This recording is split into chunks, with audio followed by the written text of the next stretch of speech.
ना जी के हमारे लीजिए उनकी वजह से। तो इसलिए मेरा ये मन था कि आपसे बात की जाए और भविष्य में जो आंदोलन हम लोग करने वाले हैं उसके लिए आपको सूचना दी जाए।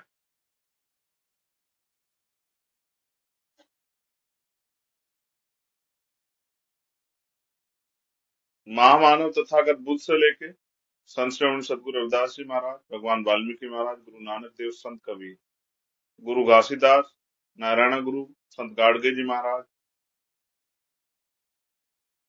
राष्ट्रपिता ज्योतिबा फूले, छत्रपति साहू जी महाराज, डॉक्टर बाबा साहब अम्बेडकर, संत राम बीए प्रजापति, महामना राम सुवर्मा, चौधरी महाराज सिंह भारती, सर छोटू राम, चौधरी चरण सिंह, बाबू शिवदयाल चौरसिया,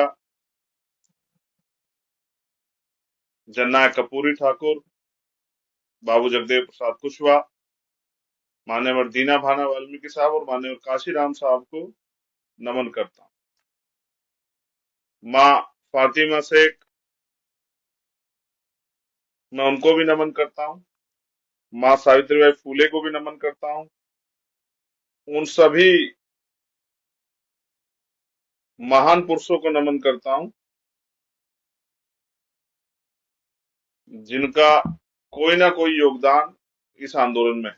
और आज क्योंकि बड़ा दिन, एक तरफ जहां माँ फातिमा शेख जी की जयंती है आज, जिन्होंने वंचितों, शोषित और महिलाओं को पढ़ने के लिए, बच्चियों को पढ़ने के लिए पहले स्कूल की व्यवस्था कराई, माँ सावित्रीबाई फूले, राष्ट्रपिता ज्योतिबा फूले के साथ। वहीं किसान, कमेरो, नौजवान, व्यवस्था परिवर्तन के एक और पिलर श्रद्धेय सर छोटू राम जी की आज स्मृति दिवस भी है। आज के दिन मैं इन दोनों महान विभूतियों को नमन करता हूं। किसानों के लिए, कमेरों के लिए, मेहनतकश कौमों के लिए सर छोटू राम का एक बड़ा योगदान है। लोग उनको जाट नेता के रूप में बताने का प्रयास करते हैं, लेकिन वो जाटों के नेता नहीं थे, वो पूरे किसान, कमेरे, कमजोर, शोषित, वंचित वर्ग के नेता थे। और ऐसे ही माँ सावित्रीबाई फूले की साथी रही, जो प्रथम शिक्षिका थी मुस्लिम समाज से। माँ फातिमा शेख को भी आज उनकी जयंती के दिवस पे हम लोग याद करते हैं, नमन करते हैं। सम्मानित साथियों, मैं आजकल ज्यादा समय नगीना लोकसभा क्षेत्र में देता हूं, क्योंकि आज तक मैंने राजनीतिक रूप से जो काम किया उसमें मुझे बहुत सा ज्यादा समय चुनाव के अंदर नहीं मिला। लेकिन इस बार आजाद समाज पार्टी पूरी तैयारी से नगीना लोकसभा चुनाव लड़ रही। मैं लोगों के बीच जाता हूं, लोगों के दुख सुख, उनकी समस्याओं को जानता हूं, उनके बीच रहता हूं, और मेरा प्रयास है कि ज्यादा से ज्यादा लोगों तक अपनी बात, अपने विचार पहुंचाए जाए। मैं दो चीजों पे यहाँ बात करूंगा, आप बड़े पैमाने मुझे सुनेंगे इस लाइव के बाद, और हमारे बहुजन मीडिया के जो साथी है वो यहाँ से उठा के उसको सोशल मीडिया पे भी डालें। साथियों, देश में जब 15 अगस्त 1947 को आजादी आई, तो आजादी के साथ वंचित वर्ग के लोगों पर अधिकार नहीं आए, महिलाओं पर अधिकार नहीं आए, हक वंचित समाज पे अधिकार नहीं आए। उन अधिकारों को आने में जो समय लगा, वो 2 साल 11 महीने 18 दिन में तैयार होकर जो संविधान डॉक्टर बाबा साहब अम्बेडकर के नेतृत्व में आया, उस समय के साथ वो अधिकार आए 26 जनवरी 1950 को, जिस दिन संविधान लागू हुआ, जिस दिन इस देश में गैर बराबरी अगर कोई करेगा उसके खिलाफ कानून आया, छुआछूत कोई करेगा उसके खिलाफ कानून आया, और अवसर की समता, यानी कि चाहे किसान का बेटा हो, मजदूर का बेटा हो, चाहे किसी वर्ग का बेटा हो, वो भी दूसरे लोगों की तरह अपने अधिकार प्राप्त करके, अच्छी शिक्षा प्राप्त करके, अच्छी नौकरियों में जा सकता है, बिजनेस कर सकता है, रोजगार कर सकता है, किसी भी प्रोफेशन को चुन सकता है। ये सुनिश्चित हुआ कि इस देश के शूद्रों को भी सभी जगह पे जाने की आजादी है, सभी पोस्ट पे। ये भी सुनिश्चित हुआ कि इस देश की बेटियां भी प्रधान से लेकर प्रधानमंत्री बन सकती। अनुसूचित जाति, जनजाति वर्ग के लिए आरक्षण की व्यवस्था हुई। बाद में वही आंदोलन जो है आगे बढ़ के मंडल कमीशन के रूप में पिछड़े वर्ग के लोगों के लिए भी आरक्षण की व्यवस्था हुई। सम्मानित बंधुओं, मेरी बहनों, माओ, प्यारे छोटे भाइयों, मुझसे बड़े भाइयों, और समाज का जो बुद्धिजीवी वर्ग है, पढ़ा लिखा समाज, उनको भी मेरा ये संदेश है कि जिस उम्मीदों से बाबा साहब अम्बेडकर ने हमें वोट का अधिकार दिलाया और बाकी अधिकार दिलाया, उनको ये एहसास था कि पढ़ लिख के आने वाली पीढ़ियां वो वोट की वैल्यू को, शिक्षा की वैल्यू को, संघर्ष की वैल्यू को और संगठित होने के कार्य करके देश में आगे बढ़ेगी और अपनी जो अधिकार संविधान ने दिए हैं उन अधिकारों की रक्षा करेगी और उन अधिकारों को लागू कराने का काम करेगी।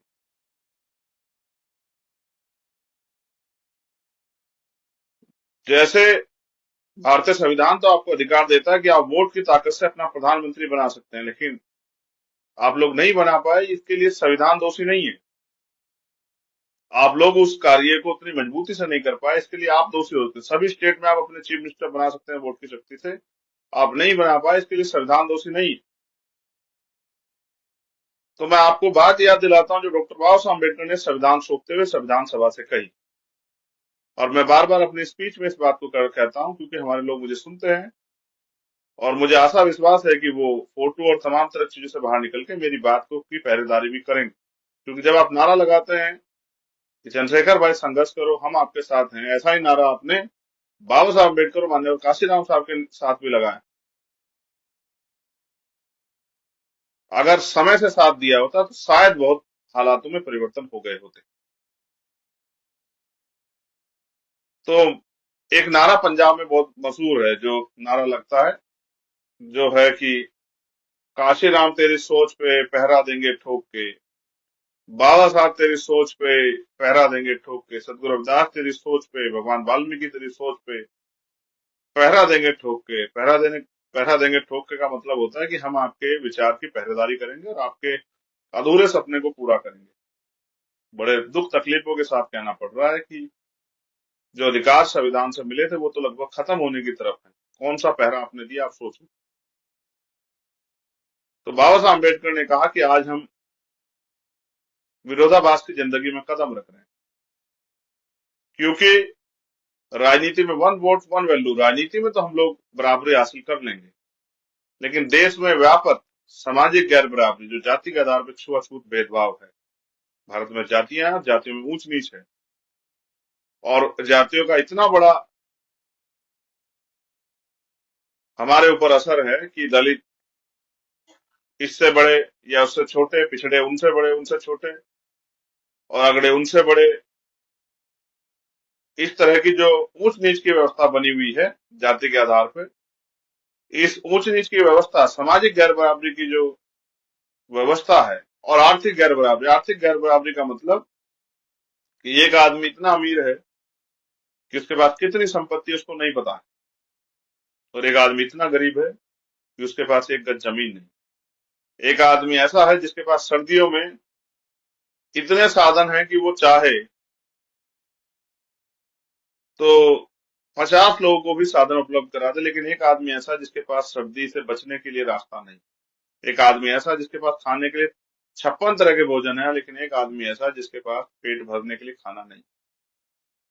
एक आदमी ऐसा है जिसका बड़े से बड़े हॉस्पिटल में इलाज हो सकता है, और एक आदमी ऐसा है जिसके जेब में पर्चे के पैसे भी नहीं। एक आदमी ऐसा है जो बड़े से बड़े स्कूलों में शिक्षा ले सकता है, लेकिन कुछ माँ बाप ऐसे हैं, कुछ नहीं बड़े पैमाने पर 80-82% देश की आबादी अभी ऐसी है जो अपने मन चाहे स्कूल में अपने बच्चे का एडमिशन भी नहीं करा सकती।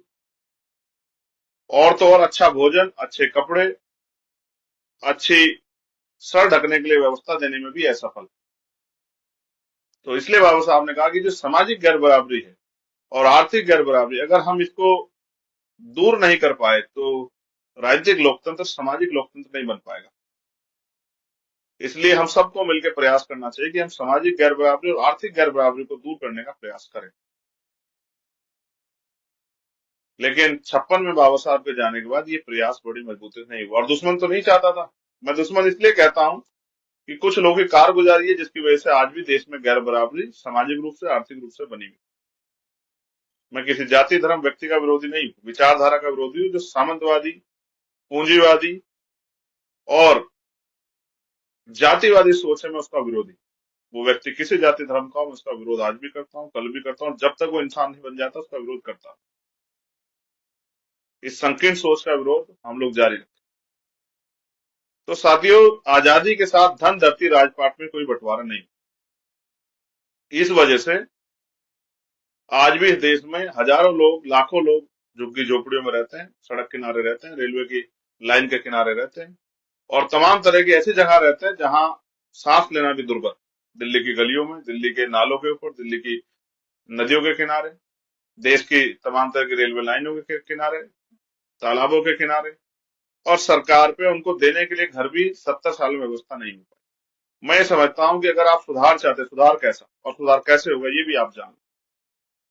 सुधार होगा जब इस देश के राष्ट्रपति से लेके और 4th क्लास के कर्मचारी तक के बच्चे सरकारी स्कूल में पढ़ेंगे। डीएम, एसएसपी, विधायक, मंत्री, राज्यपाल, मुख्यमंत्री, सेंट्रल सेक्रेटरीट के कर्मचारी, स्टेट सेक्रेटरीट के कर्मचारी, जितने ब्यूरोक्रेट हैं वो सब लोग, उनके बच्चे जब वो सरकारी स्कूल में पढ़ेंगे, क्योंकि वो सरकारी तो चलाते हैं, उन सबके रहते वो अपने बच्चों को प्राइवेट स्कूल में विदेश में पढ़ाते हैं। और यहाँ गरीबों के लिए, कमजोरों के लिए, आर्थिक रूप से जो कमजोर वर्ग के लोग हैं, सामाजिक रूप से जो गैर बराबरी से रहते हैं, उनके लिए आज तक भी सरकारी स्कूलों में अच्छी सुविधा, अच्छी पढ़ाई की उपलब्ध नहीं हो पाई। अमीर तो अपने बच्चों को प्राइवेट स्कूल पढ़ा देता है, गरीब कहाँ जाए, उनके बच्चों का भविष्य क्या।